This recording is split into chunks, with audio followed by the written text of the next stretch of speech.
Aray, nandun naman po kami sa aming munting farms. Hindi aray, nakikita ninyo ang mga alagang baboy na talaga namang mapapaba. O, yan. O, talaga naman po yung apat na inahin nyo. Magugulat pa mo, yan. Agong panganak po yan, nung nakaraan linggo laang. At pakikita din namin sa inyo, ang aming mga papabain, papi na yan.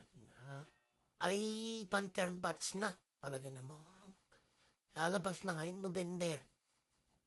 Ayan, mga tulog, mga busog. Oh, ganda ng mga anak, Tinita Torse. Yan, mga inahin, mga bulpis na ho, yan lahat. Oh, ano, ayusin talaga. Malikot pa eh. Nilindag pa. Nilindag pa yan. Ay, ay, ay.